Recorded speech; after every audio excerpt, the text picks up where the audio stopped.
Olá, meus irmãos, na paz do Senhor, tudo bem com você? Espero que você esteja bem. Eu sou o pastor Heraldo e nós vamos aqui para mais uma EBD em Foco.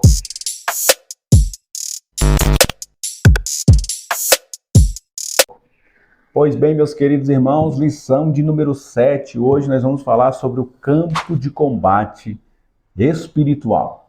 E aí, como a gente vê aí nesse nosso primeiro slide, da capa do nosso slide, né, do início, a gente já vê a mente desse personagem aí, toda cheia de complexidade, de informações, e é justamente isso que o inimigo vai buscar fazer com a nossa mente. Trazer confusão, trazer perturbação, trazer problemas que não existem, mas que existem no mundo espiritual, no mundo da subjetividade. Por isso que muitas pessoas olham para outras e falam assim: nossa, aquele camarada tem tudo na vida e é tão triste. Olha, aquele jovem tem tudo para ser feliz e se matou. Nossa, mas como pode? Aquela família era tão linda e de repente o pai de família foi lá e destruiu com tudo, abandonou a mulher, abandonou o marido abandonou a mulher. O que será que aconteceu? Porque a gente consegue ver na estética, no exterior. Mas a verdade é que essa lição vai nos mostrar que a nossa mente é um verdadeiro campo de batalha. E aí a gente já entende por que então a lição coloca para nós o texto de referência de Filipenses capítulo 4, verso 4 ao 9, que é um texto bem interessante, que eu gostaria de fazer alguns comentários já na leitura com vocês. Diz assim: alegrem-se sempre no Senhor, outra vez digo, alegrem-se. A primeira coisa que a gente pode destacar desse texto, versículo 4, a alegria está no Senhor, ela é condicionada ao Senhor, nunca pelas circunstâncias. E quem está falando isso é um homem que estava preso, então ele tem capacidade de dizer para nós do que é se alegrar no Senhor e não nas circunstâncias. Que a moderação de vocês seja conhecida por todas, perto está o Senhor. Verso 6, eu destaco também: não fiquem preocupados com coisa alguma, mas em tudo sejam conhecidos diante de Deus os pedidos de vocês, pela oração e pela súplica com ações de graças. O texto está dizendo que a gente não deve ocupar a nossa mente com preocupações. Muitas coisas vão nos perturbar, vão nos tomar o sono, vão deixar a gente, muitas vezes, sim, preocupados e perplexos. Mas o apóstolo Paulo está dando a dica que essas coisas a gente tem que desaguá-las na oração e não deixá-las presas na nossa mente, não ocupando os nossos pensamentos. Verso 7, a paz de Deus, que excede todo o entendimento, guardará o coração e a mente de vocês em Cristo Jesus. Então, qual é o lugar para a gente guardar as nossas coisas? É no Senhor Jesus. A nossa mente vai ser atacada o tempo todo, mas a gente deve guardá-la, o nosso coração, guardar a nossa mente em Cristo Jesus. Finalmente, irmãos, tudo que é verdadeiro, tudo que é respeitável, tudo que é justo, tudo que é puro, tudo que é amável, tudo que é de boa fama, se alguma virtude há, se algum louvor existe, seja isso, destaco aí essa parte final do versículo, seja isso que ocupe o vosso pensamento. E também, o que também aprenderam, receberam e ouvirem de mim, e o que viram em mim, isso ponham em prática, e o Deus da paz estará com vocês.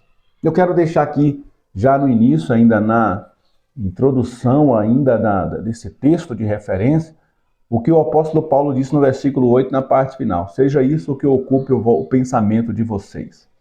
Sabe por que o Paulo está dando esse conselho para nós e a gente vai repassar isso aos nossos alunos nesse próximo domingo? Porque alguma coisa vai preencher a nossa mente. Não sei se você já reparou. Se você passou um dia ali resolvendo algumas coisas, quando você vai deitar, é aquilo que está lá dentro da sua mente.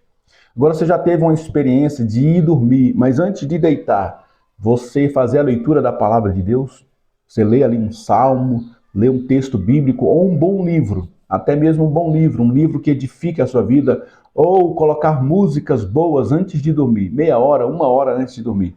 Você já teve essa experiência? E aqueles pensamentos que você colocou ali por último vão ficar ali, ó, flertando e indo de um lado para o outro dentro da sua mente. É isso que acontece dentro da nossa mente. Alguma coisa vai ser preenchida dentro dela. Ela não pode ficar vazia. Nossa mente nunca vai se esvaziar. A nossa mente sempre vai estar ocupada com alguma coisa e por isso o conselho bíblico é: ocupe a mente de vocês com a palavra de Deus, com aquilo que vem do Senhor, aquilo que de fato edifica a vida de vocês. E aí a gente coloca no nosso momento de oração: oremos para que nossos pensamentos sejam transformados pela luz da palavra, a fim de experimentarmos a mente de Cristo. E a gente vai estar falando para jovens, né? Mais do que nunca a gente vê uma geração de jovens que tem dificuldade de se concentrar devido ao acesso à tecnologia. A gente vê que muitos jovens têm facilidade de ficar, até nós mesmos adultos, ficar 1 hora, 2 horas, 3 horas passando vídeos aleatoriamente ali no TikTok, no Instagram. Mas se a gente falar para eles assim, ó, você dedicou 20 minutos para ler a Bíblia, muitos, até nós mesmos, não só os jovens, mas nós também, vamos dizer, eu não tenho tempo. A minha vida é muito corrida. Mas o próprio Instagram, o Facebook, tem algumas plataformas digitais que elas contabilizam o tempo que a gente gasta lá dentro. Você já fez essa experiência um dia? No Instagram, por exemplo, tem como você ver a quantidade de horas que você fica lá. Algumas plataformas estão criando algum método para até avisar a gente que a gente está consumindo muita mídia, que a gente está consumindo muito tempo ali naquelas plataformas digitais. Mas se a gente fosse perguntar para uma pessoa dos nossos tempos se ela está lendo a Bíblia, está orando, ela vai dizer: não tenho tempo para isso. Então, na verdade, não é tempo, é falta de prioridade. E se a gente não gastar tempo para colocar a palavra de Deus na nossa mente, alguma coisa vai acabar ocupando o espaço que era para ser da palavra de Deus. Olha só, a introdução diz: toda batalha acontece em um lugar comum, onde opostos se enfrentam, e na vida espiritual acontece de forma similar. Enquanto nas guerras seculares as batalhas acontecem na terra, no mar e nos céus, no mundo espiritual elas acontecem na mente e no coração e nas regiões celestiais. Então, na nossa mente, que muitas das vezes é confundido com o próprio coração, coração e mente na Bíblia às vezes falam sobre a mesma coisa, e no campo espiritual, justamente aonde os olhos não veem. É por isso que quando a gente vê uma pessoa em depressão, com crise de ansiedade, às vezes a gente fala: não, mas esse cara tem de tudo, por que ele está fazendo isso? Por que aquela mulher tirou a própria vida? Por que aquele jovem está tão depressivo, precisando de medicação? Porque a gente não vê o que está por detrás, o que está na mente e no mundo espiritual. Tá? E aí, nosso tópico de número 1 vai falar um pouquinho sobre a mente como lugar de batalha. A mente é o primeiro campo de batalha onde sofremos os ataques, inicialmente nos pensamentos, que resultam em sentimentos, que geram atitudes que são refletidas nos comportamentos. E a gente pode acrescentar que nós somos fruto dos nossos pensamentos. Nós somos a soma dos nossos pensamentos. A gente passa o dia pensando em alguma coisa. No final do dia, o nosso corpo vai querer trabalhar para aquilo, porque vai se fundir pensamentos e ações. A gente passa o dia pensando em alguma coisa. No final das contas, o nosso corpo vai se movimentar em prol daquilo. Por isso, muito cuidado com aquilo que você alimenta, com aquilo que nós estamos colocando para alimentar a nossa mente. 1.1, a mente como o homem interior. A mente, do grego nous, compreende o ser humano a partir do seu entendimento, capacidade de julgar, entender, saber de algo que é determinante para a sua atitude e ação. É na capacidade mental que se desenvolve o pensamento cognitivo no indivíduo, o planejar as vontades, as intenções, as buscas por algo, pois não existe um querer e planejar sem um saber e compreender. A mente assume o papel do homem interior, o verdadeiro eu em contraste com o corpo. Esse eu é que compreende, que ouve a vontade de Deus. A mente é diferente do cérebro, que é a parte física e orgânica do ser. A mente está ligada ao pensamento, um princípio que cria as condições da possibilidade humana. 1.2, a mente como campo de batalha. Em princípio, as ações têm sua origem na mente. Pensamos e planejamos o que vamos realizar. Após pensar em alguma coisa, os pensamentos geram sentimentos. Se pensamos em coisas boas, sentimos alegria, conforto, mas se pensamos em coisas ruins, geramos sentimentos análogos ao que pensamos. Consequentemente, o sentimento reflete um comportamento. Se for alegria, sorriso. Se tristeza, pranto. Logo é na mente que tudo começa. Paulo nos alerta sobre o que devemos pensar. Sofremos ataques na mente, pois alguns pensamentos podem ter como fonte um inimigo, e esses ataques podem encontrar guarida através da tentação, através de legalidades dadas pela própria pessoa. Eu conheço alguns amigos que eles sofrem muito com ansiedade, né? Síndrome do pânico, depressão, esses problemas gerados. E você olha no entorno dele, você olha aquilo que está por fora dele, ele leva uma vida aparentemente boa, financeiramente, família, tudo certo. Mas a ansiedade que é causada dentro da sua mente, as batalhas que acontecem dentro da sua mente, é algo impressionante. Então a gente não pode brincar com aquilo que a gente coloca para dentro da nossa mente. Há até pessoas que até que ela se resolva numa questão que às vezes é simples. Vamos supor, eu ligo para um colega que tem essas ansiedades, essas crises, e aí falo para ele: fulano, eu quero falar um negócio com você mais tarde. E esse camarada, até a hora que eu procurar ele para conversar com ele, ele não vai quietar o facho, até ele saber o que é, o que o Heraldo quer comigo, o que o pastor Heraldo quer comigo, o que o pastor Heraldo quer comigo, o que ele quer comigo, o que vai acontecer, o que ele quer, será que eu fiz alguma coisa de errado, será que, ai meu Deus, será que alguma coisa vai acontecer, até que você chega e fala: não, irmão, eu só queria dizer que meu telefone, o WhatsApp mudou, e eu estou querendo que você coloque aí o novo WhatsApp. Às vezes não era nada que você queria falar com a pessoa de tão importante, mas na mente dela ela está pensando, colocando coisas para dentro, colocando, e aquilo vai causar extrema ansiedade nela, tá? Que a gente possa tomar muito cuidado com aquilo que alimenta o nosso coração, tá? E o tópico de número 2, agora a gente vai falar justamente sobre ele, sobre o coração, a sede dos desejos. O conceito de coração na Bíblia possui muitos significados. No entanto, observaremos os que estão relacionados à batalha espiritual. 2.1, guarda o teu coração. Existe um conceito bastante abrangente no vocábulo coração, do hebraico leve e do grego cardia. Assim como a mente tem que ser renovada, o coração tem que ser iluminado.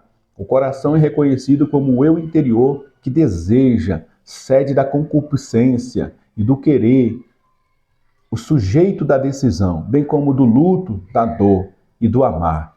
Portanto, o coração é o eu ambicioso, volitivo, decidido ou movido. Ele pode se voltar para o bem ou para o mal. Naquele grande dia, Deus trará à luz as intenções dos corações e as julgará.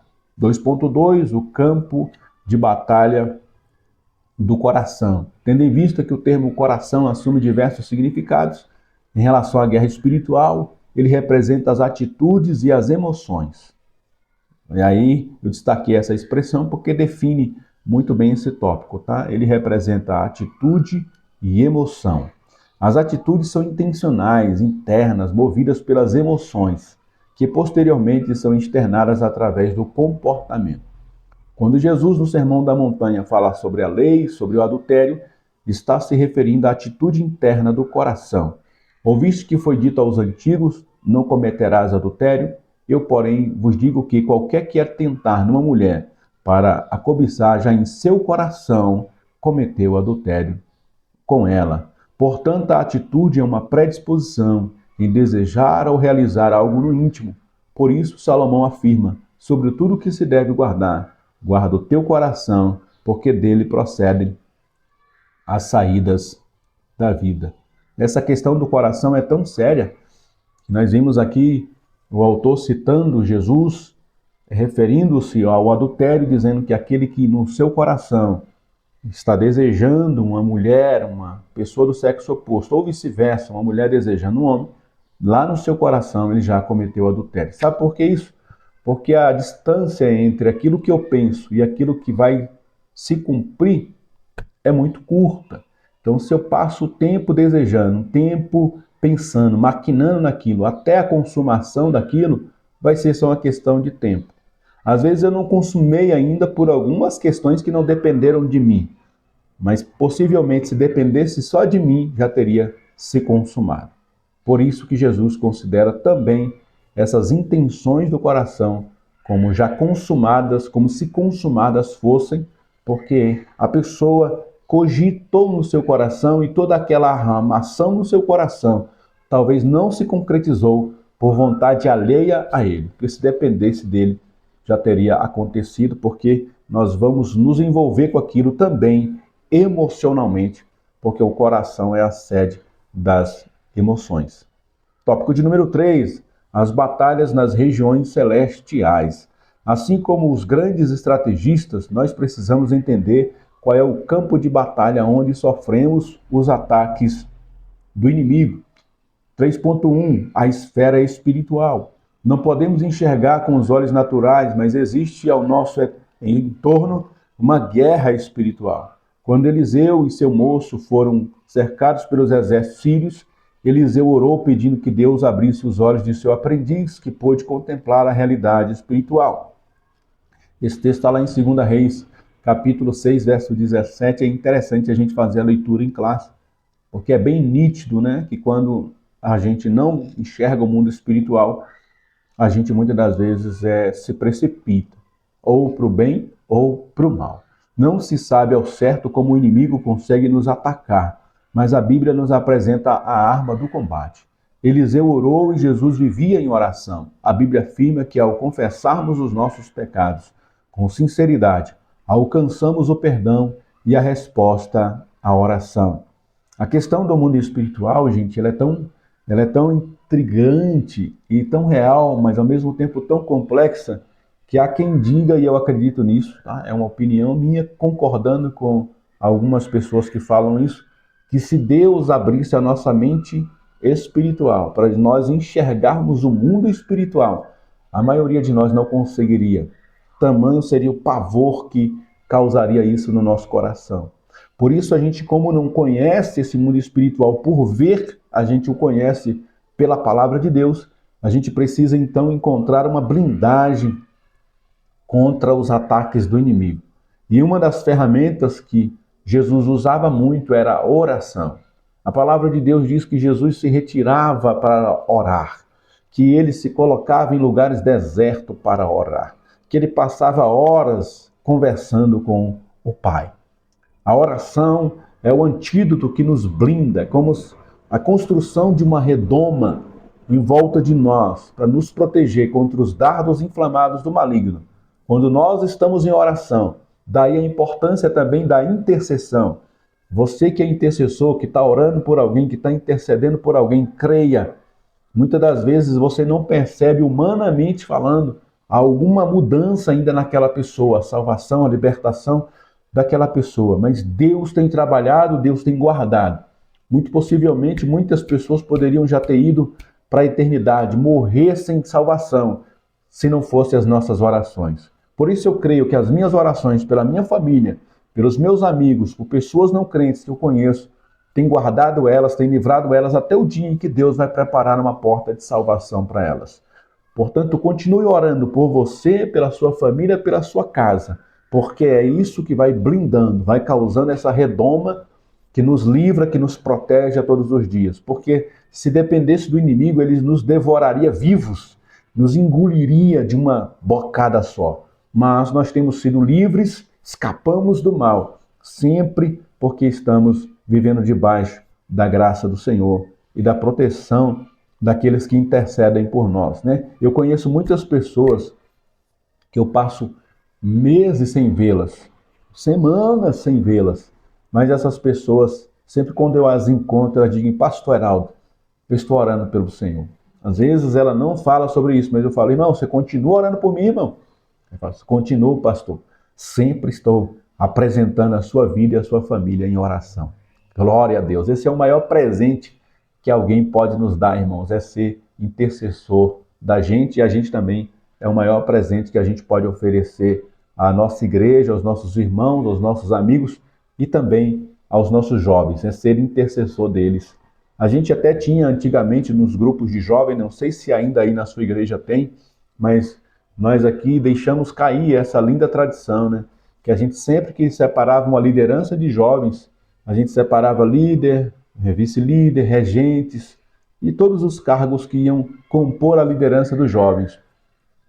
E do meio daquelas pessoas a gente convidava sempre um casal de amigos, de irmãos, para serem os intercessores e conselheiros. Eles estariam orando e aconselhando esses jovens quando eles precisassem. Né? São tradições boas que a gente tinha, mas que estão se perdendo. A gente não tem mais esse bom costume, né, de colocar alguém como intercessor por nós. Que nós voltemos a essa boa prática. Você que é líder, você que é professor, seja você o intercessor dos seus jovens aí, tá? O 3.2, vencendo as batalhas. Como afirmado, as batalhas acontecem no campo da mente, do coração e nos ares. Então são essas três áreas, mente, coração e nas regiões celestiais. Esses três campos de combate são arenas de ataque que precisam estar bem defendidos contra as astutas ciladas do maligno. A nossa mente e o nosso coração precisam estar blindados. A Bíblia nos ensina a tomar a armadura de Deus, estar cingido com a verdade, vestidos com a couraça da justiça, usar o capacete da salvação, tendo empunhado nas mãos a espada do Espírito, não se esquecendo de utilizar as táticas de oração, vigilância e perseverança.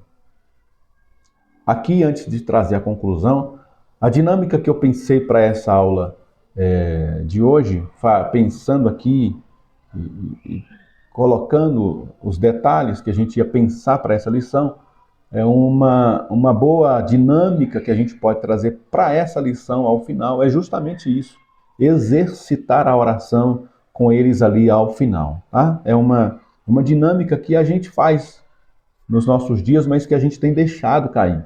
Então faz uma roda no começo, ou no meio, ou no final, coloca eles de mãos dadas e peçam um para orar pelo outro. E faça um desafio, né, de que durante a semana cada um adote um parceiro de oração e fale para eles que quando a gente ora por alguém, a gente causa essa blindagem espiritual sobre aquela pessoa. Então, a pergunta que a gente pode fazer nessa dinâmica é: você gostaria de receber uma proteção, uma blindagem, um colete à prova de balas? Não seria interessante você receber uma roupa blindada contra as perfurações, contra tiros? Pois é isso que a oração provoca. Então, se a gente orar uns pelos outros, Deus vai fazer essa blindagem nessa pessoa e Deus vai protegê-la. Então, pode ser usada aí essa parte da oração, da intercessão, como uma dinâmica, a gente estender as mãos no final e orar uns pelos outros, provocando essa redoma de proteção em volta de uns dos outros. Né? A intercessão, a oração, ela provoca essa proteção em nós. E aí a nossa conclusão diz: guardar a mente e o coração através de uma vida de entrega e confiança ao Senhor são meios para que não soframos ataques diretos do adversário. Tem aí nesse próprio slide esse soldado, né? Com toda essa proteção, capacete da salvação, escudo da fé, o cinturão da verdade, a espada, que é a palavra de Deus, e o peitoral aí, que seria o nosso colete de hoje em dia, a prova de balas, né? Que é a couraça da justiça. Então essa proteção, ela acontece quando a gente ora. Quando a gente ora, todas essas ferramentas são colocadas em nossa mão. Então vale a pena a gente, no final dessa lição, guardar aí uns 5 minutos para fazer essa dinâmica, que seria uma oração uns pelos outros.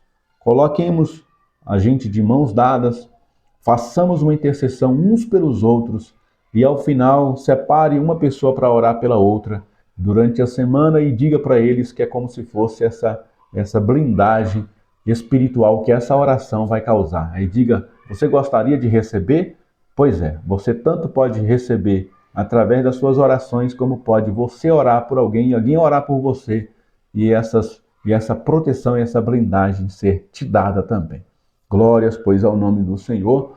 E aí, se você precisar desses slides aqui para usar na sua aula, para enriquecer a sua aula, me mande um oi aí para heraldeiras@gmail.com que eu envio para você que você possa usar aí nas suas lições, tá bom?